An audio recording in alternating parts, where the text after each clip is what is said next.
Y quiero compartir con ustedes, partiendo de este pasaje, un concepto que podríamos decir el tema que yo he encaminado acá, y es cómo trabajar en mi corazón para crecer. Después ahí lo acomodás, cómo crecer en diferentes aspectos de la vida o en diferentes situaciones, pero es lindo ver a Pablo en esta carta llevando a la iglesia en un proceso de crecimiento, de desarrollo. Y permítanme leer el último versículo del capítulo anterior. Antes, sed benignos unos con otros, misericordiosos, perdonándoos unos a otros como Dios también os ha perdonado a vosotros en Cristo. Sed pues imitadores de Dios, como hijos amados, andad en amor como también Cristo nos amó y se entregó a sí mismo por nosotros, ofrenda y sacrificio a Dios en olor fragante. Pero fornicación y toda inmundicia o avaricia, ni aun se nombre entre vosotros como conviene a santos, ni palabras deshonestas, ni necedades, ni truhanerías que no convienen, sino antes bien acciones de gracia. Porque sabéis esto, que ningún fornicario o inmundo o avaro que es idólatra tiene herencia en el reino de Cristo y de Dios. Nadie os engañe con palabras vanas, porque por estas cosas viene la ira de Dios sobre los hijos de desobediencia. No seáis, pues, partícipes con ellos. Porque en otro tiempo erais tinieblas, mas ahora sois luz en el Señor, andad como hijos de luz. Porque el fruto del Espíritu es en toda bondad, justicia y verdad, comprobando lo que es agradable al Señor.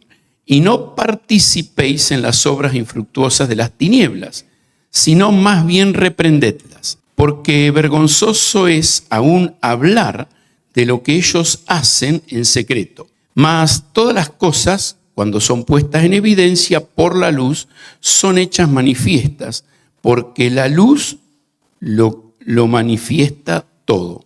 Por lo cual dice: despiértate tú que duermes y levántate de los muertos y te alumbrará Cristo. Mirad pues con diligencia cómo andéis, no como necios, sino como sabios, aprovechando bien el tiempo, porque los días son malos. Por tanto, no seáis insensatos, sino entendidos de cuál sea la voluntad del Señor. No os embriaguéis con vino, en lo cual hay disolución. Antes bien, sed llenos del Espíritu, hablando entre vosotros con salmos, con himnos y cánticos espirituales, cantando y alabando al Señor en vuestros corazones, dando siempre gracias por todo al Dios y Padre en el nombre de nuestro Señor Jesucristo. Someteos unos a otros en el temor de Dios. Pasaje largo, no voy a tratar de hacer una exégesis de todo este pasaje, pero sí quiero sacar algunas verdades. Versículo 5. Sed pues imitadores de Dios. Si vamos un poquito más adelante, en el versículo 7, no seáis pues partícipes con ellos, mas ahora sois luz en el Señor. Y va a ir un poquito más adelante en el capítulo versículo 17, por tanto no seáis. Es interesante el capítulo 4 de esta carta. El apóstol Pablo le está hablando a la iglesia de la importancia de una transformación. Y en otras palabras está diciendo: deja que la palabra cambie tu mente. No hay otra forma. Solo la palabra de Dios puede transformarnos. Y es por eso que en el capítulo 4, después de hablar una lista de pecados a partir del versículo 17, va a decir el versículo 22, en cuanto a la pasada manera de vivir, despojate. Versículo 23, renovate en el espíritu de la mente. Versículo 24, vestíos del nuevo hombre.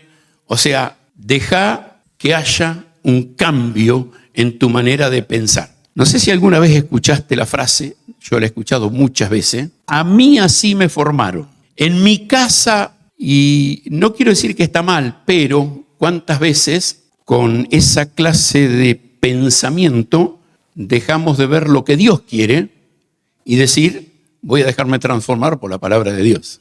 Hay muchas cosas que en nuestra formación, en nuestro pasado, pueden haber sido buenas, pero muchísimas han sido malas. Especialmente si nos criamos en un hogar sin Dios, sin Cristo.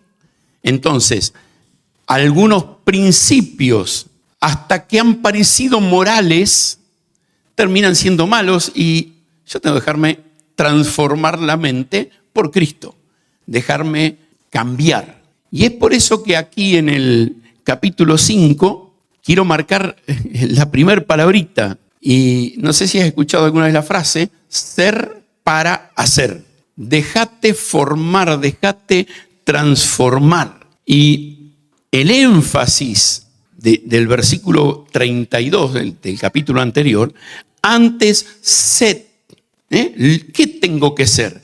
Y va a decir bondadoso, eso es la palabra, concepto de benignidad, misericordioso, miro al otro no desde mi estándar, sino desde entendiendo la miseria del pecado en lo que vivimos y decir, necesitas de Dios, misericordioso, perdonándoos, o sea, no atacando, no juzgando, sino buscando el perdón, dándole el perdón al otro.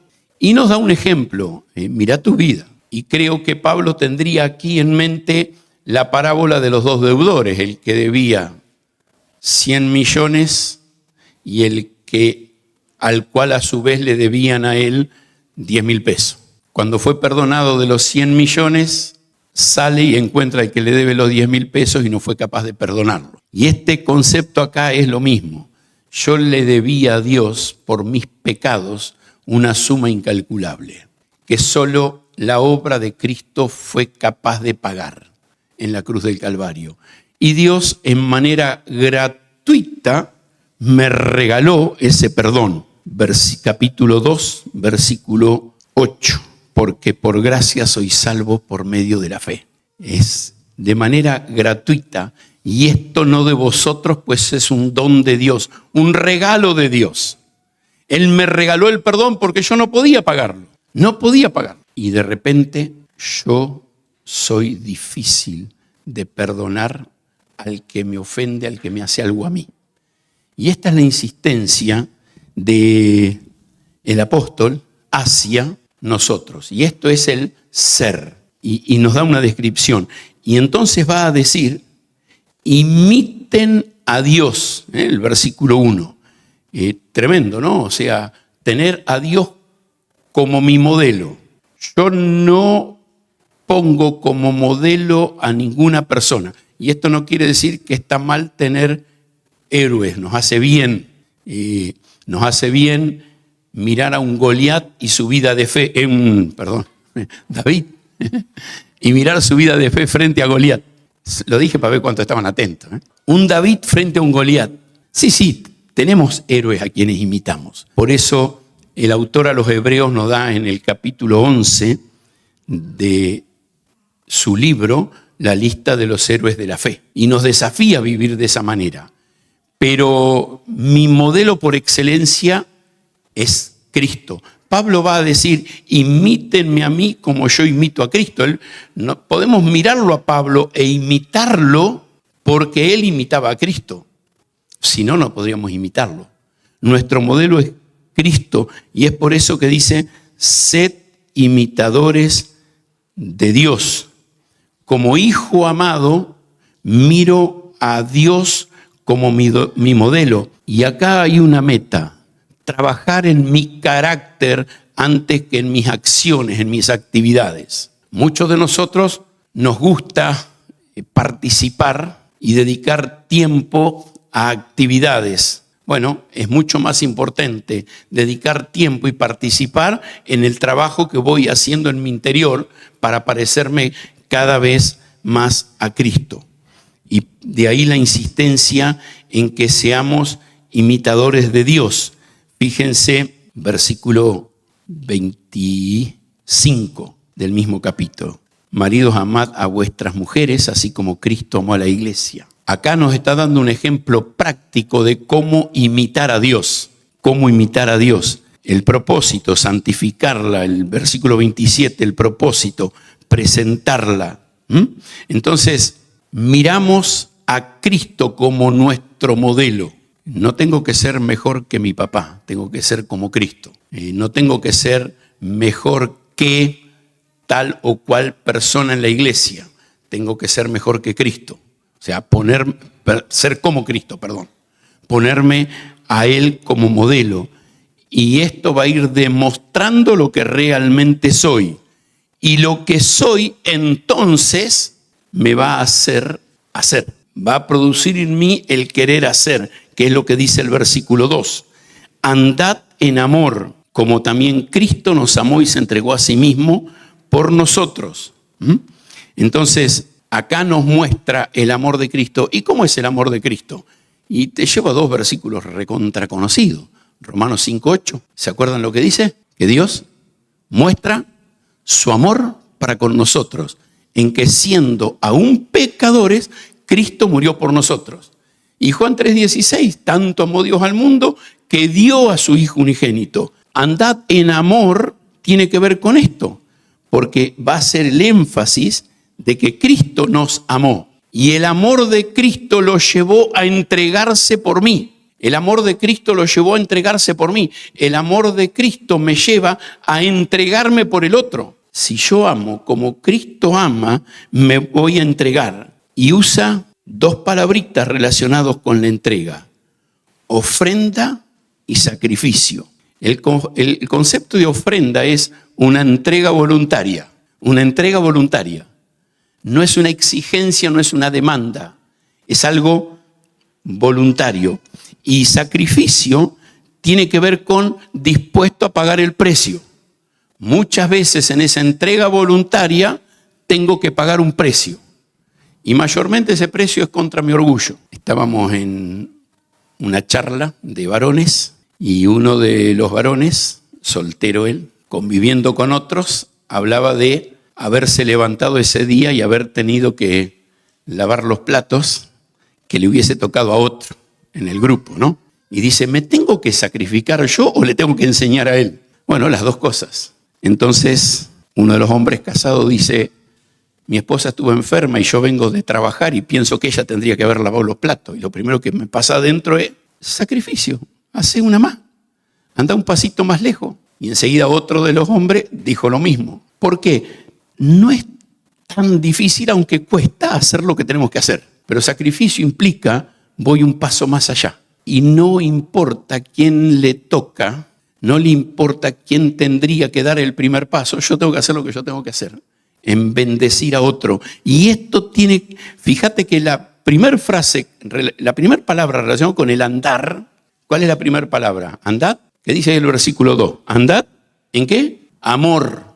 Amor es dar. Por eso va a decir que andar en amor es entregarme. Y entregarme tiene que ver con una entrega voluntaria y sacrificial, dispuesto a pagar un precio. Y cierra el versículo con una expresión, olor fragante. Esto es un perfume que sube. Y la bendición de ese olor fragante es, bendice la comunión, disfrutamos y queremos estar. Encontré uno de los vendedores de perfume de la iglesia el otro día, por allá atrás vendiendo perfume, y a mí un perfume me puede durar 10 años. Y hay gente que le dura un mes, el mismo frasco de perfume. A mí me gusta andar perfumado. Y qué lindo que es, ¿no? Cuando el perfume invade, pero no solo entre nosotros. Hay una bendición, queremos estar y es un deleite estar juntos cuando esta clase de amor se manifiesta. Pero a la vez asciende a los cielos, delante del trono de Dios. Y esa es la expresión de olor fragante, o sea, olor que invade todo, que lo llena todo. Te vas a dar cuenta, aún dentro de la ciudad y con todo lo feo que es vivir en una ciudad, te vas a dar cuenta dentro de 15, 20 días, cómo empieza la primavera a dar un olor lindo, de flores que empiezan a salir. Bueno, ese olor que invade es lo que pasa cuando esto sucede entre los hermanos. Ahora, si yo no soy lo que Dios quiere que sea, difícilmente pueda producir lo que Dios quiere que produzca. Y los versículos 3 al 7 va a decir cuáles son las moscas, tomando alusión a un pasaje del Antiguo Testamento, cuáles son las moscas que echan a perder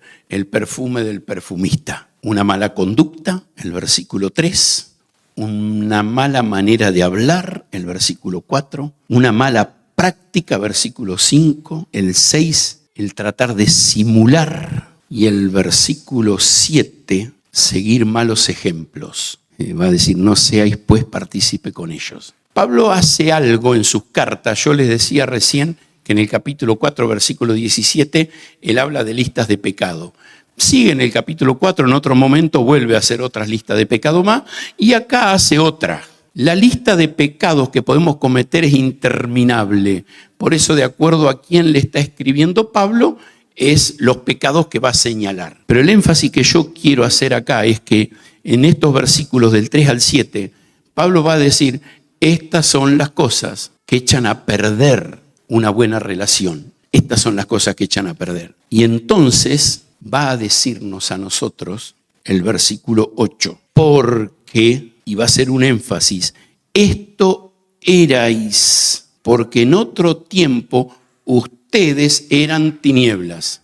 Y el énfasis que está haciendo acá es que en otro tiempo esta era la conducta que nosotros teníamos. Esta lista de pecados era la que nos manejaba.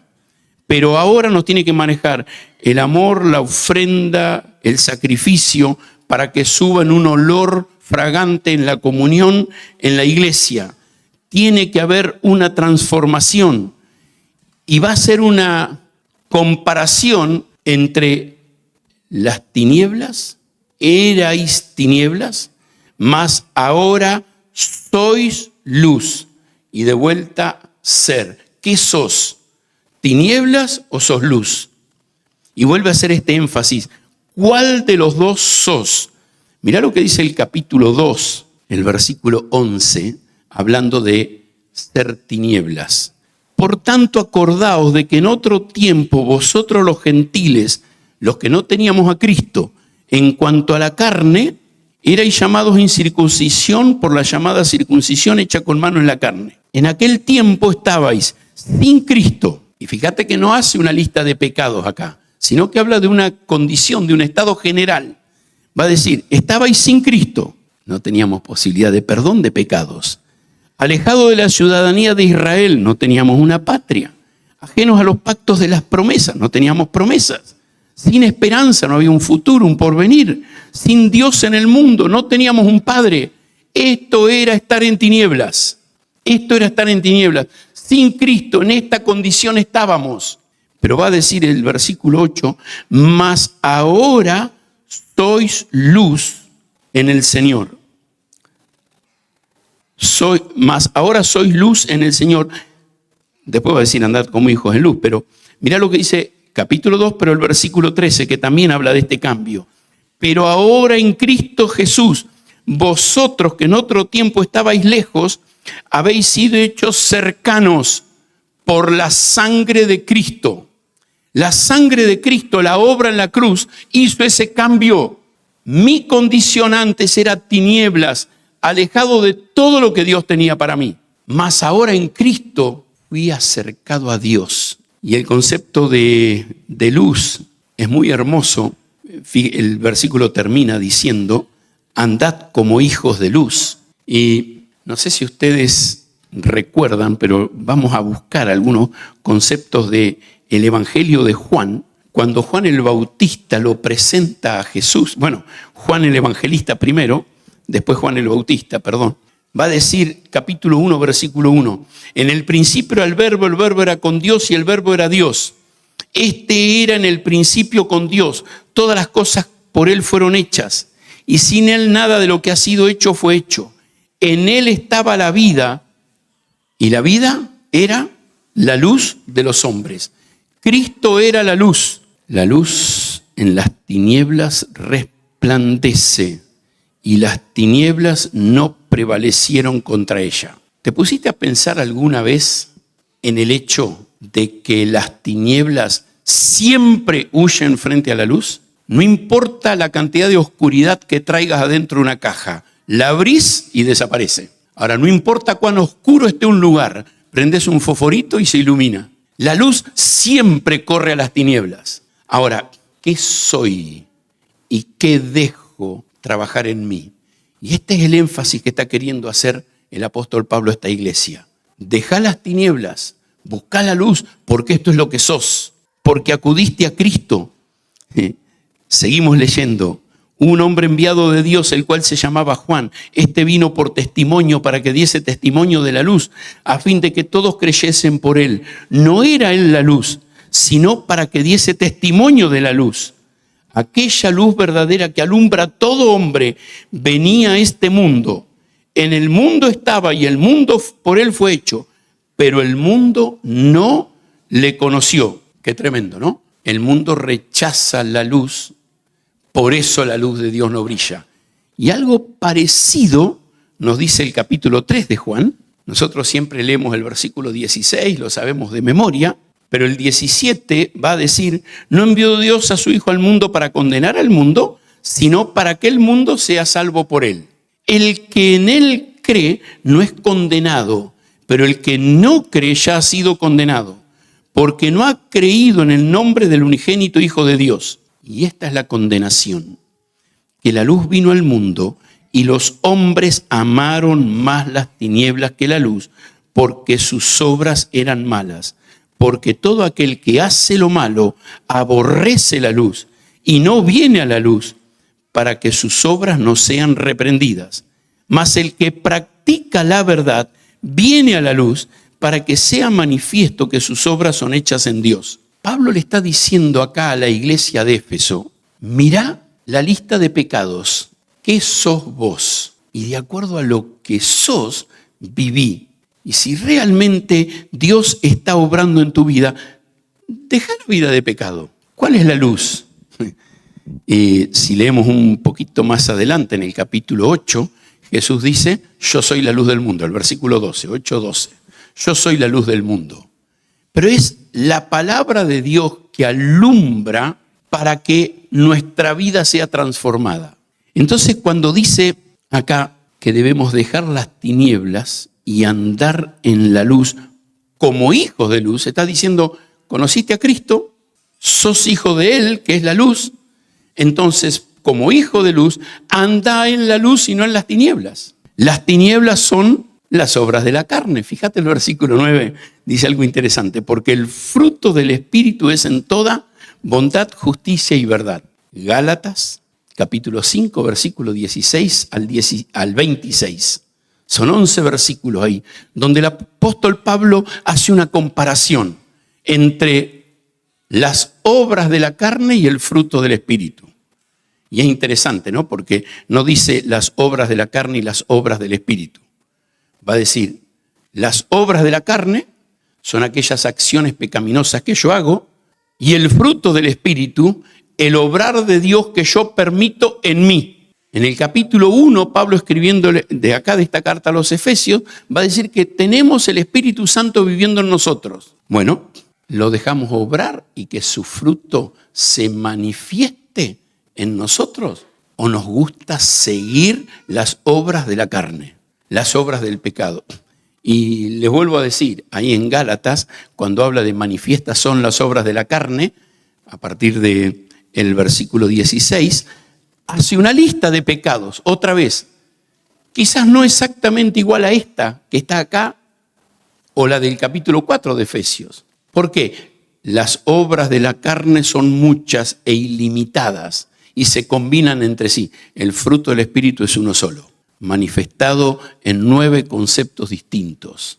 El fruto del Espíritu es amor, gozo, paz, paciencia, benignidad, bondad, fe, mansedumbre, templanza. ¿Qué dejo obrar en mí? Si soy de la luz, tengo que dejar manifestar el Espíritu de Dios en mí y no andar de acuerdo a las obras de las tinieblas. El versículo 10, comprobando lo que es agradable al Señor, comprobando, dejar manifestar el Espíritu con su fruto en mí, me va a llevar a comprobar, y este concepto de comprobar es disfrutar, ser partícipe de todo lo que es bueno y agrada a Dios. Voy a estar comprobando en mi diario andar que andar en la luz es la mayor bendición. Y vuelvo al versículo 2. Andar en la luz es lo que va a hacer que el perfume de lo espiritual invada la comunión de la iglesia. Lo podés aplicar a tu familia, a tu relación matrimonial, a la comunión entre los hermanos. Y vamos a comprobar lo que es la bendición del obrar de Dios, disfrutarlo, no comprobarlo como espectadores, sino comprobarlo como participantes. Vamos a vivirlo. Y el versículo 11 nos va a dar otra vez, a partir de ahí, algunas cosas más relacionadas al pecado, pero va a usar una palabrita, no participes. Y este concepto de no participar es no seas parte, desecha lo del pecado, reprendelo, correlo de tu vida, sacátelo de encima. ¿El qué?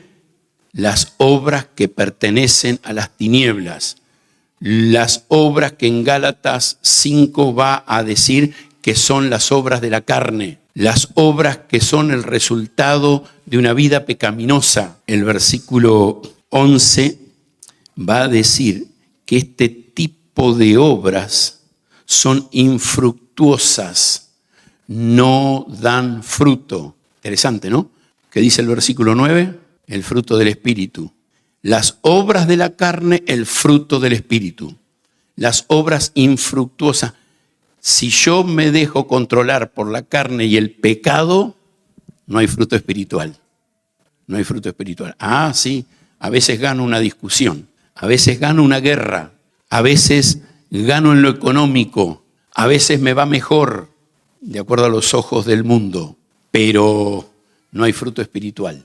Y lo que yo tengo que buscar es el fruto espiritual.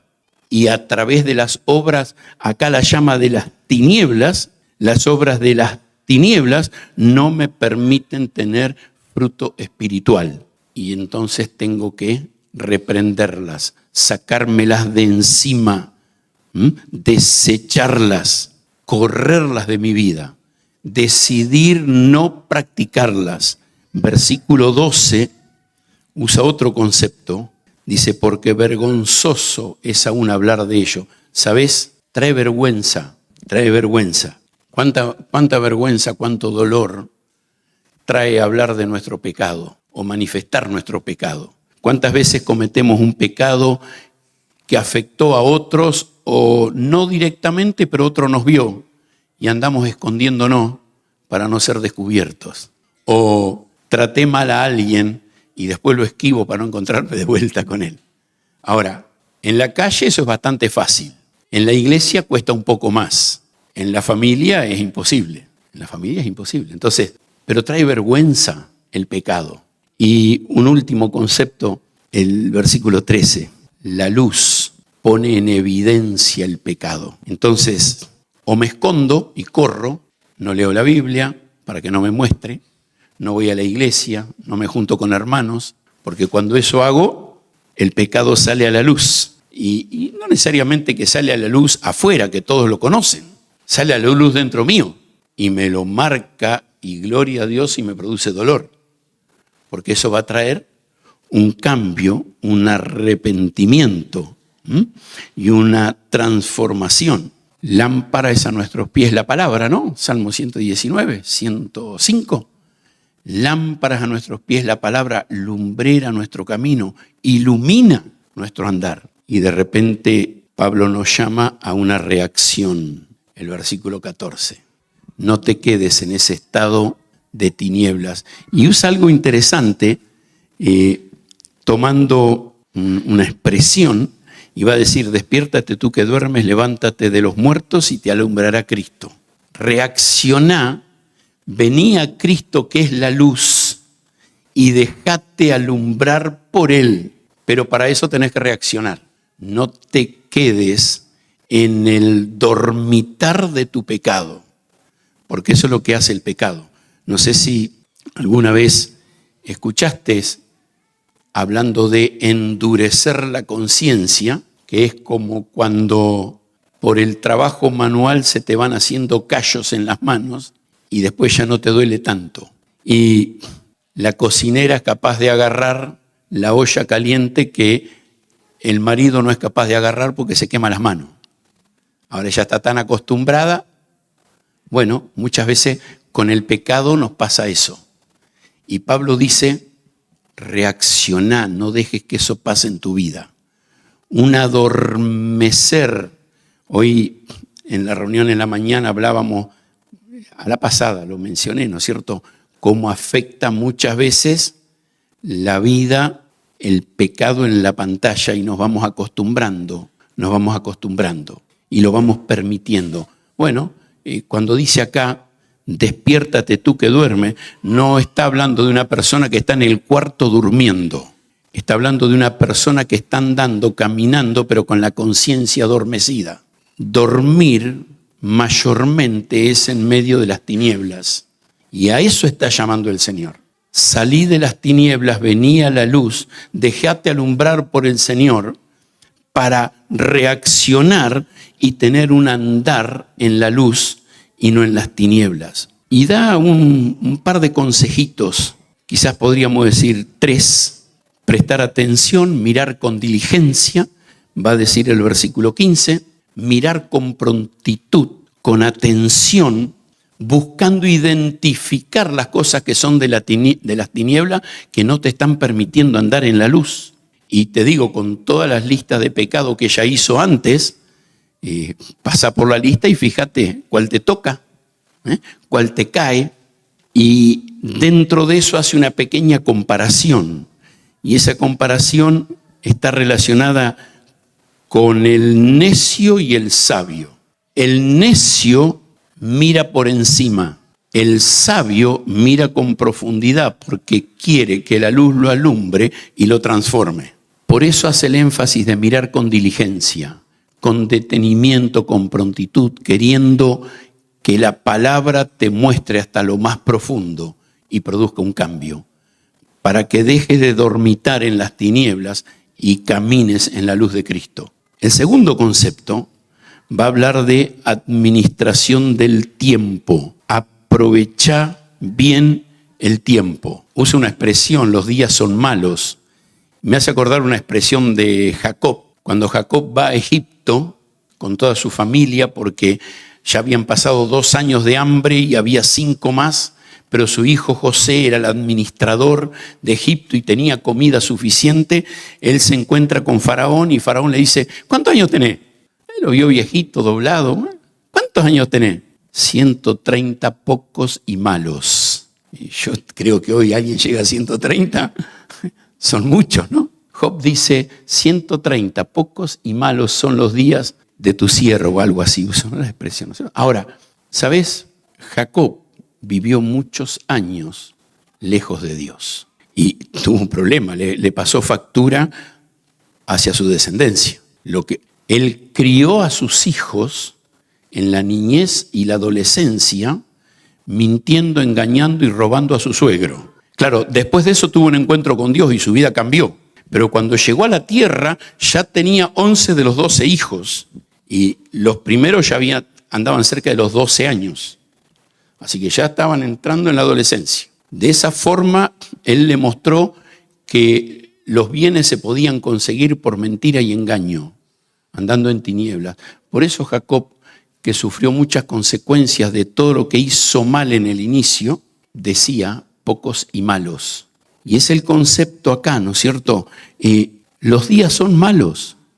Vivimos tiempos difíciles, lejos de Dios, y no aprovechando bien el tiempo, se hacen más difíciles los días. Y hay un llamado de parte de Dios a decir, bueno, aprovechemos bien el tiempo para vivir lo mejor posible. Lo espiritual, lo demás Es accesorio. Versículo 17. No seáis insensatos sino entendidos. Vuelve al versículo 15, al concepto del versículo 15. El sabio y el necio, no como necio o insensato, sino como sabio o entendido, teniendo la capacidad de discernir cómo quiere Dios que yo viva. Y termina con un último concepto dentro de estas instrucciones, y le va a decir: no os embriaguéis con vino en el cual hay disolución, antes bien sed llenos del Espíritu. Y Pablo está haciendo un énfasis acá. ¿Qué te controla? ¿Qué te está controlando? La embriaguez es personas controladas por el alcohol, un factor externo. Bueno, ¿qué te está controlando? ¿Qué te está controlando? El otro día hablaba con alguien que quería justificar que tomaba, y le digo: ¿sos capaz de no tomar por 6 meses? No, si hay asado, no. Te está controlando, le digo. Lo amás. El no embriaguez con vino es: no te dejes controlar con nada. Acá da el ejemplo del vino, pero la idea es: no te dejes controlar por nada externo en ningún aspecto de tu vida. ¿Qué me tiene que controlar? Bueno, si me controla lo externo, peco y ando en tinieblas. Me dejo controlar por el Espíritu, ando en la luz. Ando en la luz. Y es la comparación que el apóstol está marcando acá. ¿Qué me controla? ¿El amor a las tinieblas o el amor a la luz? Y en esta comunión y convivencia va a dar un ejemplo práctico, que uno mira estos últimos versículos y dice: no parecen estar en consonancia con lo que viene hablando, pero sí. Fíjate cuál es nuestro lenguaje, nuestra manera de hablar, nuestra manera de comunicarnos. Y dice: hablando entre vosotros. No dice cantando entre vosotros, hablando entre vosotros. Que el hablar de ustedes entre ustedes sea como un salmo, como un himno, como un cántico espiritual. Y que con lo que hablemos entre nosotros sea como cantando y alabando al Señor en nuestros corazones. Va a cambiar si dejamos que el Señor sea formado en nosotros y andamos en la luz y no en las tinieblas. Vamos a comunicar bendición unos con otros. Nos vamos a bendecir unos a otros. Y va a ser como un cántico de alabanza a nuestro Dios, nuestras vidas. Y va a haber gratitud, como dice el versículo 20, por todo al Dios y Padre en el nombre de nuestro Señor Jesucristo. Y el versículo 21, que en la mayoría de las Biblias está después de un título, yo lo metí acá, en el pasaje nuestro: someteos unos a otros en el temor de Dios.